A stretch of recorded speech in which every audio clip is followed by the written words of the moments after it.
Então, estamos nesta série sobre a Idade Média, sobre reis e rainhas medievais portuguesas.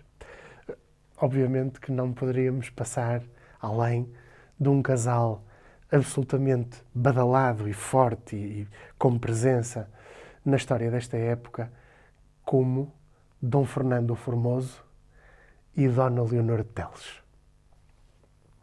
Vou começar por Fernando, mas vou dedicar, se calhar, uma parte muito significativa do programa à Leonor, porque é uma personalidade extremamente interessante, extremamente polémica, contraditória e densa.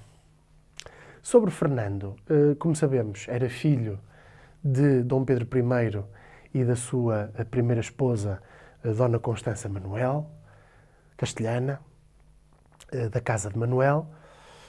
Como sabemos, depois Dom Pedro teve, em segundo matrimónio, um matrimónio, enfim, polémico também, como sabemos, com Inês de Castro, do qual resultou também várias gerações. Dom Fernando teve sempre na sua cabeça um desígnio, que foi o de juntar à coroa de Portugal a coroa de Castela. E toda a sua governação, toda a sua política interna e externa, além de medidas muito importantes que tomou, e é preciso aqui trazê-las do ponto de vista do funcionamento do Estado, Fernando ambicionava, queria muito ser rei de Castela. Acontece que, nessa sua ambição, ele acabou por transportar o reino de Portugal para 3 guerras, as famosas Guerras Fernandinas, com Castela. Essas guerras foram trágicas do ponto de vista do seu resultado. Resultaram em 3 derrotas de Portugal, sucessivos tratados assinados, os mais conhecidos, o Tratado de Alcoutim e, sobretudo, o Tratado de Salvaterra de Magos, que depois vai estar na origem claríssima da crise de 1383-1385. Por entre esta guerra, que despojos podemos recolher nesta nossa breve análise? A ideia de que Fernando, para apoiar Pedro I o Cruel na guerra que movia este contra Henrique de Trastâmara, que depois se vai tornar o novo rei de Castela e, portanto, Henrique II de Castela, Fernando procurou aqui colher óbvios dividendos. E é também nesta altura, e é preciso recordar, que se vai firmar a nossa celebérrima aliança luso-britânica através do famoso Tratado de Windsor, que tem origem, antes de todo ele, no comércio externo entre Portugal e o Reino Unido. E, nomeadamente, o papel que a cidade do Porto sempre teve no comércio com a Inglaterra, desde esta altura. Não nos podemos esquecer que a mais pequena rua da cidade do Porto, a Rua Afonso Martins Alho, evoca e recorda um célebre comerciante portuense que foi aquele que, em nome do monarca português, assinou, Afonso IV, na altura, assinou o primeiro tratado comercial com a Grã-Bretanha. Portanto, nem tudo aquilo que do reino de Fernando fica é mau. Apesar de, como sabem, Luís de Camões ter dito sobre ele estas frases fortíssimas. O fraco rei que fez fraca a forte gente. Está nos Lusíadas. Mas vamos, como anunciamos já, e como estamos em altura de cumprir promessas, é importante cumpri-las, explicar-vos aqui de facto que ele teve a preocupação de fortalecer as fortificações nas principais cidades do país, Lisboa e Porto, daí as muralhas, a muralha fernandina do Porto, que bem conhecemos, que estão a ver, nomeadamente os seus trechos dos Guindais e do Caminho Novo, e a muralha fernandina de Lisboa. E fez isso noutras praças e vilas, nomeadamente também em zonas de fronteira, que aliás eram aquelas onde normalmente se desenrolaram os combates das guerras fernandinas. Dom Fernando promulgou a famosa Lei das Sesmarias, criou a Companhia das Naus, portanto percebeu que o futuro estava na terra e no mar, e estava, ele tinha razão, mas a sua ambição desmedida acabou por o prejudicar, por prejudicar o reino e por levar ao fim a Casa de Borgonha, a primeira dinastia portuguesa, que durou, recordemos, cerca de 250 anos.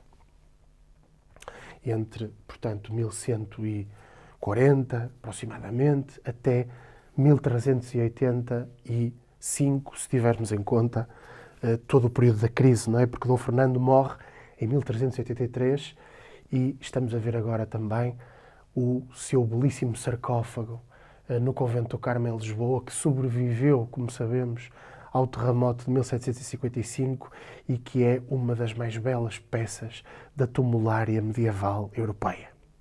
Uma peça fantástica. E Leonor. Aparece agora Leonor. Leonor Teles de Menezes.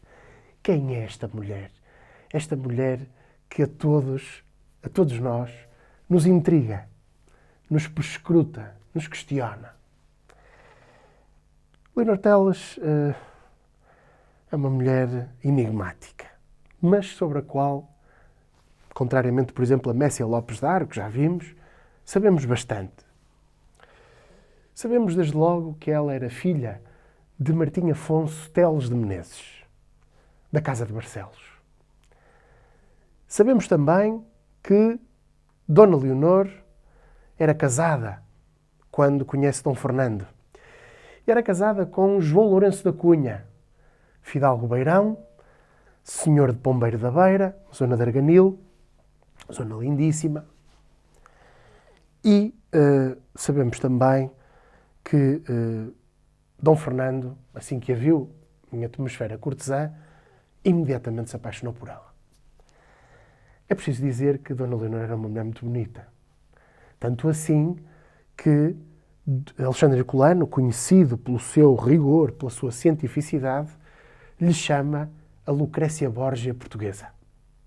Ora, sabemos que Lucrécia Borgia era também ela, como estamos a ver, aliás, uma mulher lindíssima, filha de Dom Rodrigo Borgia, Papa, com o título de Papa Alexandre VI, como sabem, uma dinastia polémica também no Vaticano e que tem dado origem, em termos da exploração na cultura popular, a interessantíssimas séries, como a série Borgias, que provavelmente já terão visto. Entretanto, sobre Leonor Teles, não há dúvida nenhuma que era uma mulher extremamente inteligente e ambiciosa. Ela estava casada com João Lourenço da Cunha, mas, na verdade, o seu afeto rapidamente se virou para Dom Fernando. Mas Dom Fernando não se podia casar enquanto João Lourenço da Cunha, naturalmente, não morresse.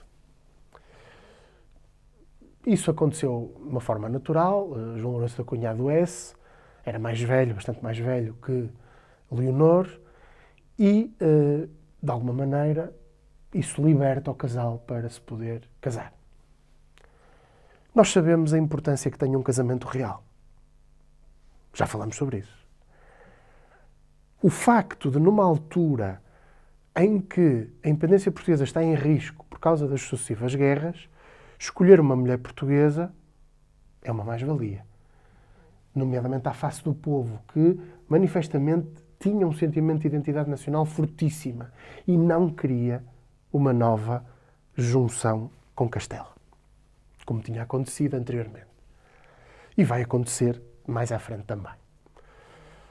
Por isso, à partida, o perfil português de Leonor é agradável. Mas vamos ao grande cronista destes tempos, Fernão Lopes, o homem decisivo para compreender esta época e os nossos últimos monarcas, assim como o primeiro da nova dinastia, do qual falaremos também, Dom João I, o da boa memória. O que é que ele nos diz sobre Leonor? Desde logo, atribui-lhe um epíteto que ficou marcado para sempre na história desta mulher. A aleivosa. O que é uma mulher aleivosa? É uma mulher, enfim, que tem consciência da importância que desempenha num quadro de uma corte essencialmente masculina. E que, por isso, vai procurar usar esse seu poder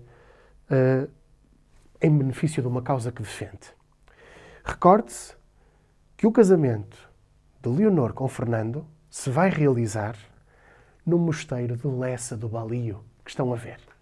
Uma belíssima igreja românico-gótica, aqui do distrito do Porto, bem perto de Matosinhos e da entrada da cidade do Porto, e que é uma das mais belas igrejas portuguesas deste período. Porque é que se escolhe Lessa do Balio? Isto é logo a primeira coisa que nós temos que perguntar. É estranho. Porque não a sede de Lisboa, porque não a sede do Porto, Coimbra, Évora. Porquê Lessa do Balio? Pois é. É que a outra hipótese, como estava previsto, era Lisboa e a Igreja de São Domingos, sobre a qual já falamos. E que estão a ver.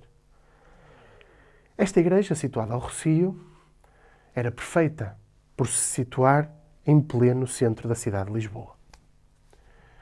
Mas juntou-se um tal número de pessoas, amotinaram-se de uma tal forma, criaram uma rebelião tal, e Fernão Lopes conta-nos isso, que o monarca Dom Fernando e a futura mulher, Rainha de Portugal, tiveram que fugir para o norte, onde foram recebidos pelo prior de Lessa de Balio, prior dos Hospitalários, de uma ordem importantíssima sediada em Malta, para poderem realizar aí o seu casamento. Quem era o prior? Dom Álvaro Gonçalves Pereira. De quem é tio? Adivinharam? Dom Nuno Álvares Pereira. Ele próprio, já fizemos um programa sobre ele, escudeiro, cavaleiro da casa da rainha Leonor Teles. Vai ser alguém, curiosamente, e a história tem destas curiosidades fantásticas, e é por isso que ela é tão fantástica. Vai ser escudeiro da rainha e depois vai ser o grande responsável pela mudança de dinastia em Portugal, com Dom João I e com a Casa da Viz. Pois é, o casamento realizou-se, as coisas depois vão naturalmente sustentar-se, abrandar, serenar, e entretanto vai nascer uma herdeira, Dona Beatriz, sobre a qual vamos dedicar um programa também, o próximo, no princípio, esta grande figura, esquecida, muito esquecida, da nossa história, Beatriz, que vai ser a única filha deste casal, porque os seus outros dois irmãos vão praticamente morrer no nascimento. São Afonso e Pedro, se não me falha a memória, os seus nomes. Beatriz vai se tornar fundamental no xadrez de Dom Fernando. Vai ser a peça que ele vai mover para, ora, apaziguar os castelhanos, ora, apaziguar os próprios portugueses. Só que as coisas não vão correr bem para Dom Fernando, porque, à sua morte, em 1383, assina-se o famoso Tratado de Salvaterra de Magos. Esse tratado é muito claro. Beatriz será rainha de Portugal, mas quem é que vai ser o seu marido? Juan de Castela. João I de Castela, esse mesmo que estão agora a ver, e que vai ser, claro, rei de Portugal também. O que é que isto significa? A perda da nossa independência. O que se vai passar a seguir é conhecido, mas vou só recordar em linhas gerais. Dá-se a Revolução de 1383-85, com uma divisão clara da sociedade portuguesa entre apoiantes de Dona Beatriz e de Dom João I de Castela. Falamos, de acordo com, e o melhor trabalho sobre este tempo, continua e continuará a ser o trabalho do professor Salvador Dias Arnaud, da Universidade de Coimbra, a sua tese de doutoramento. Ele explica-nos muito bem o que é que se passou. O alto clero, a alta nobreza, estão essencialmente com Dona Beatriz e com Dom João, querendo manter, evidentemente, os seus privilégios, e do outro lado temos o mestre Davis, Dom João, apoiado, sobretudo, pelas classes mais dinâmicas, pela burguesia, pelo povo. E, claramente, também é preciso nunca esquecer os seus meios-irmãos, infantes de Portugal, filhos de Dona Inês de Castro e Dom Pedro. Falo, evidentemente, dos infantes João, Pedro, que, efetivamente, têm também aqui um papel muito importante, sempre no sentido de criarem aqui algumas dificuldades entre Portugal e Castela. O que fica então como balanço deste período? Fica a certeza de que Leonor e Fernando gostavam realmente um do outro, numa época em que os casamentos eram sobretudo arranjados, sobretudo diplomáticos. Ora, este parece não ter sido, curiosamente, apesar de tudo o que já foi dito atrás, e, por isso, a crise que se abre, perspectivando aqui a legitimidade de Dona Beatriz, poderia ser, curiosamente, e é, uma vitória de Leonor, porque Leonor vai ser regente, mas as suas relações difíceis com o seu genro, Juan de Castela, vão levar a que ela seja encerrada no convento de Santa Maria la Real de Tordesilhas, que estão a ver, onde ela vai passar os seus últimos anos de vida, sendo depois sepultada para a Basílica de Santa Maria de la Merced, em Valladolid, onde repousaram os seus últimos restos mortais. Sobre Beatriz, eu depois falarei, mas fiquemos com esta nota final. A nota de que este é também e muito um tempo de grandes mulheres, que, na sombra ou mais na luz, com a regência, com a titularidade dos direitos dinásticos ou numa situação transitória, conseguiram trazer para esta época medieval tão interessante, tão rica, tão profunda, contributos absolutamente essenciais na compreensão da nossa história de Portugal. E despeço-me agradecendo-vos muito, muito os vossos gostos, os vossos comentários que temos recebido nas nossas plataformas, o vosso incentivo e dizer-vos que queremos e desejamos cada vez mais trabalhar convosco e para vós neste grande projeto que é o Mitos e Mentiras da História. Muito obrigado por ser um projeto colaborativo e com Leonor e Fernando nos despedimos, anunciando já que continuaremos nestas águas medievais tão curiosas no próximo programa. Muito obrigado e até breve.